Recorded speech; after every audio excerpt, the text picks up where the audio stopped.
Dear students, today we shall read the another new poem written by G.M. Hopkins, The Sea and the Skylark.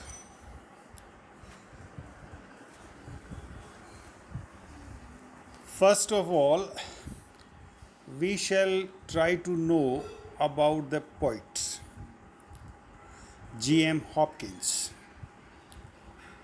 So let's go with the poet's introduction. G.M. Hopkins was born on 1844 in a middle class family. He was educated at Balliol College, Oxford, and he was disciple of Pusey and Lydon. At Oxford, he came under the influence of the Oxford movement and John Henry Newman. So he was influenced by John Henry Newman a great much. At the age of 22, in 1866, when he was only 22 years old, he converted himself to Roman Catholicism. He changed his religion and he adopted Catholicism, Catholic religion. But 2 years later, he joined the Jesus Society in 1877. So he spent in this way a lifetime in a situation of conflict. That is, first the another religion, then changed into Roman Catholicism, then joined the Jesus Society, and in this way he lived in a situation of conflict. He could not decide which one is better for him. And this conflict was self inflicted attempts to discipline his intellectual vigor. So there were the self inflicted attempts, and he wanted to discipline his own intellectual vigor also. So which way he should adopt? And then therefore he felt later on that his poetic ability was contrary to his priestly duties that he adopted, joining the Jesus Society.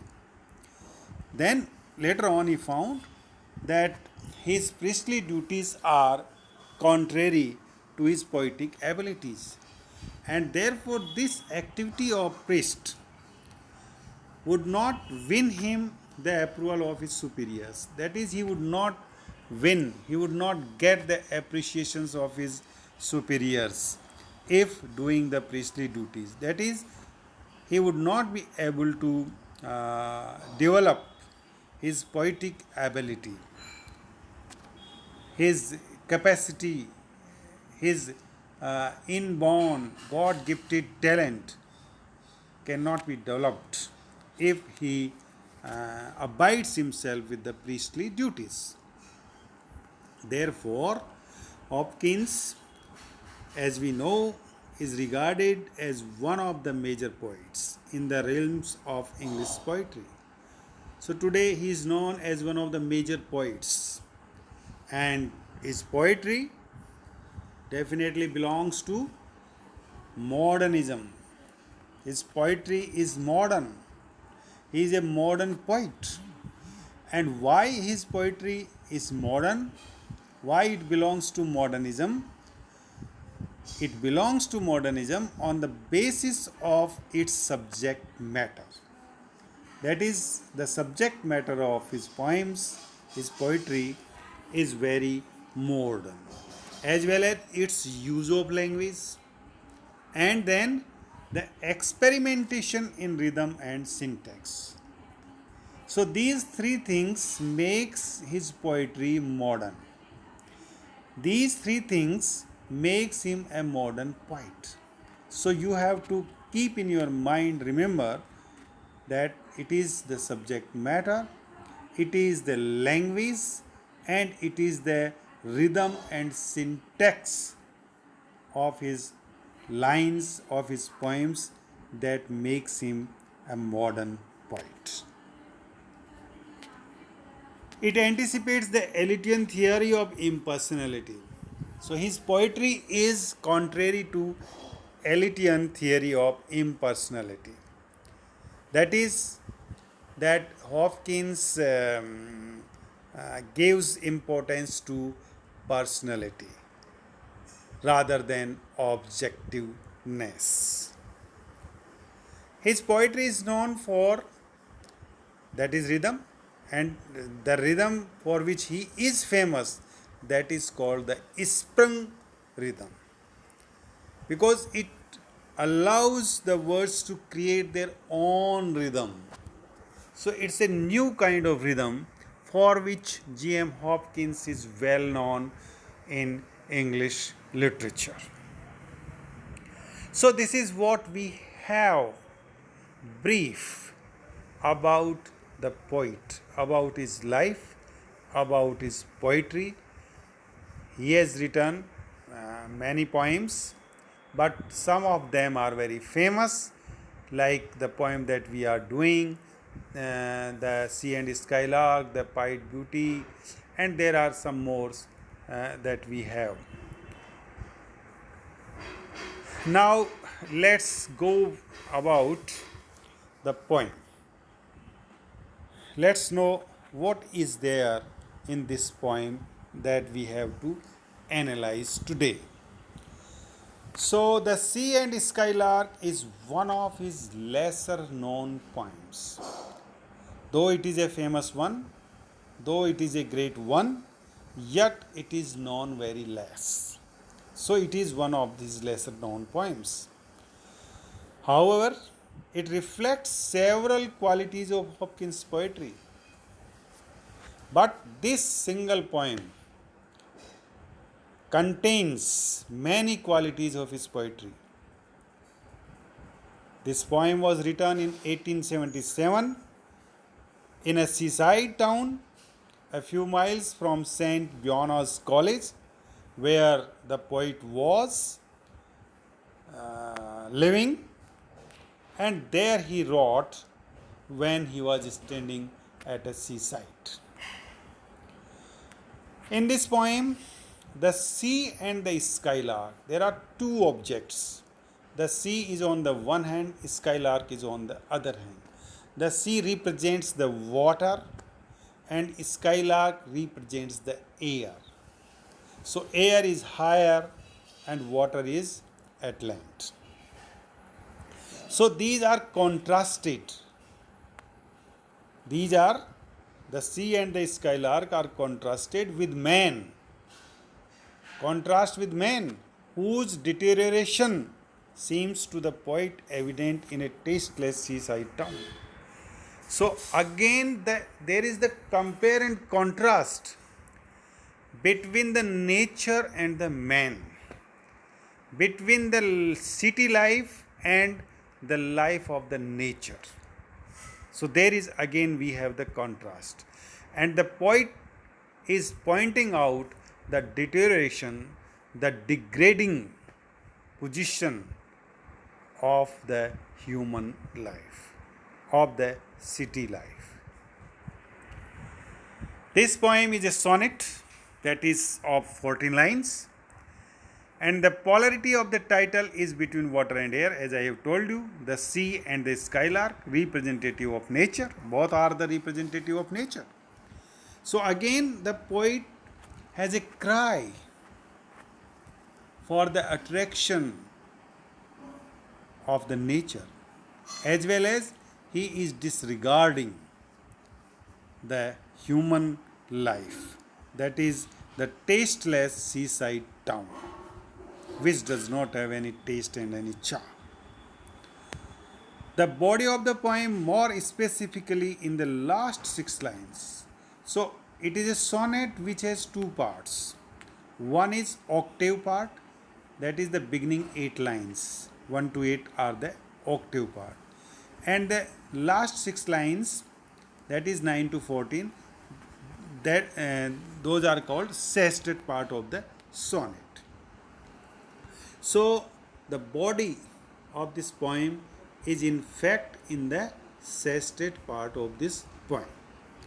So, and it begins at the third point of reference, that is earth inhabited by men.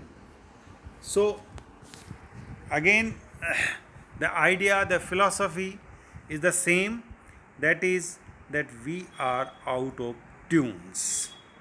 We human beings are out of the tune. Okay.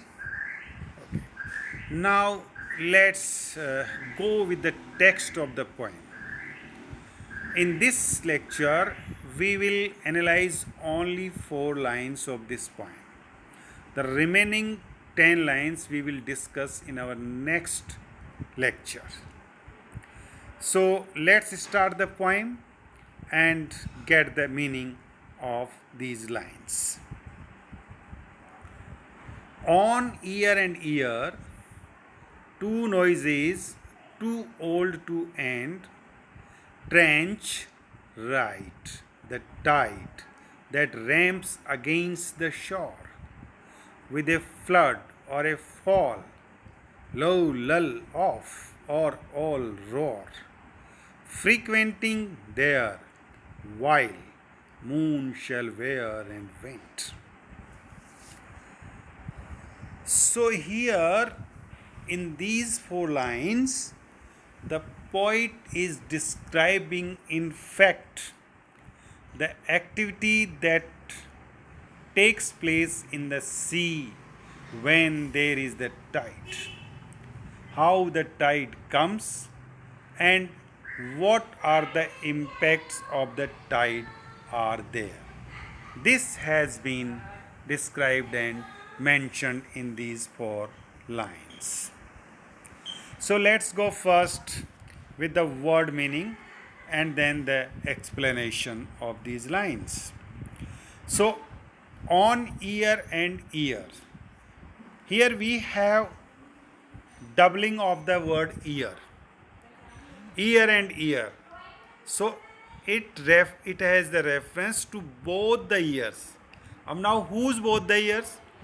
Both the years of the poet himself, both the years of the speaker himself. So it's not supposed to be a good use or the happy use, but it's okay. Hopkins has used, that is on year and year, that is to his both the ears, two noises. So two years and two noises. Two noises. Which are the two noises? The one, these are the eternal sounds. These two noises are the eternal, that is they are permanent.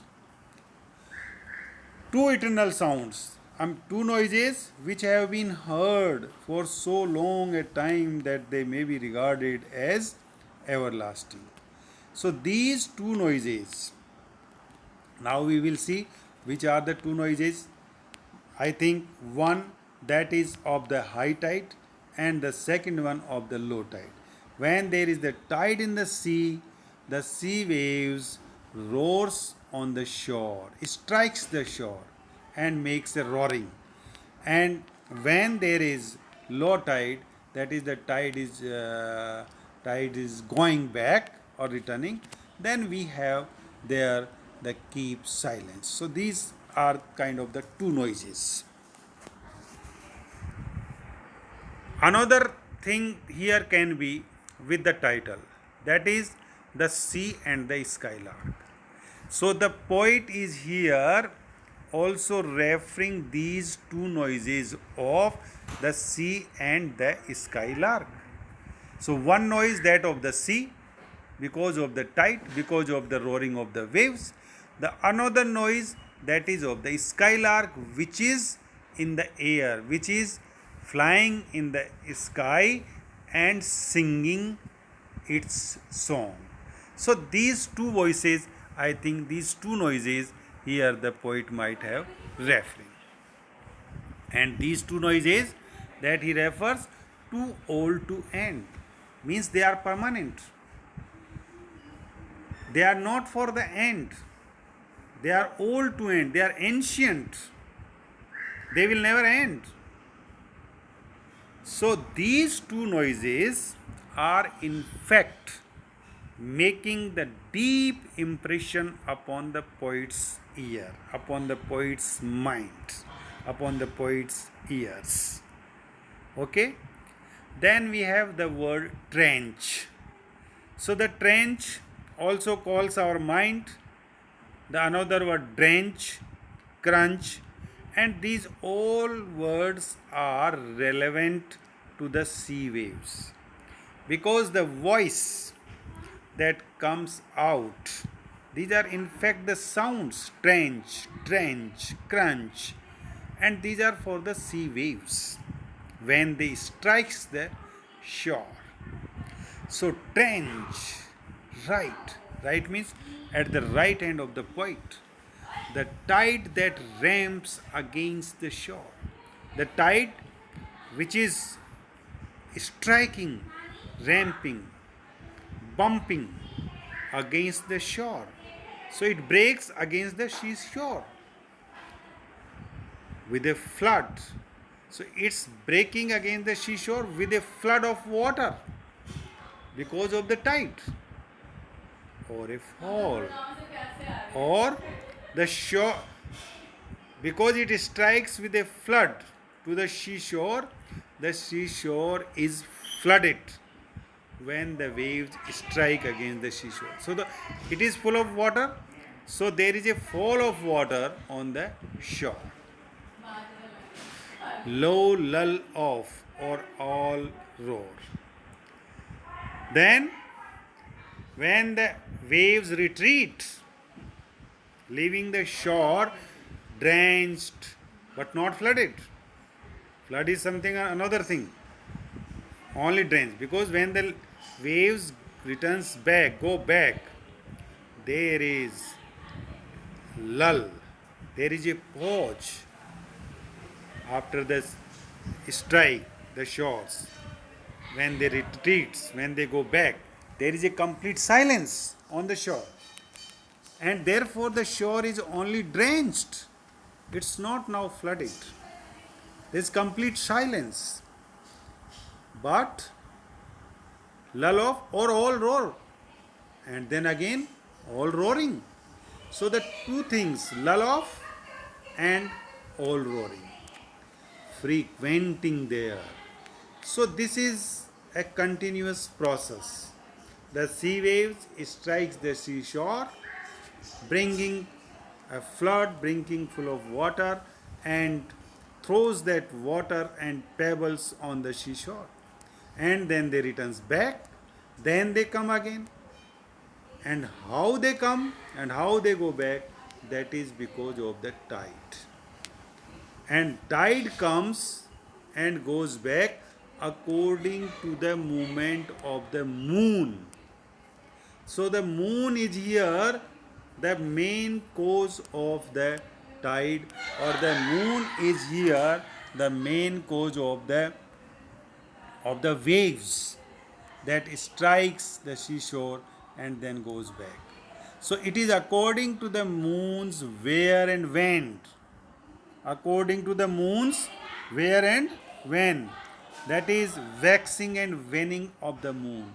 That is growing of the moon, and that is the we can say becoming smaller in size, the moon. So as long as the wear and wane, that is waxing and waning of the moon, continue to occur, the tides will also continue. And if the tides are continue, it means that the waves will continue and these sounds will always be hearing. There is no gap. These sounds are eternal.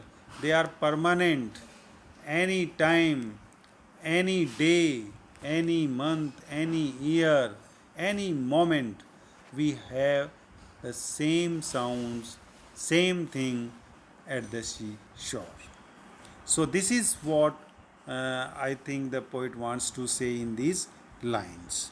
So we have only the explanation or the meaning of these lines because we are reading only the 4 lines, but in later lines we would be able to understand what actually the poet wants to convey through this poem and what his main idea or the main thought behind this poem's writing.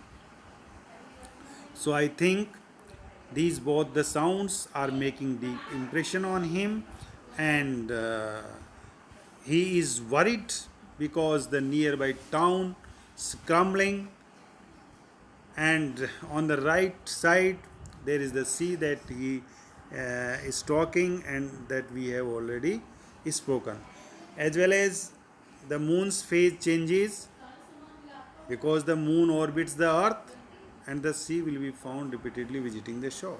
So the sea definitely will strike against the seashore. So the main cause of the tides is the moon's orbit of the earth. This is what we have in these 4 lines.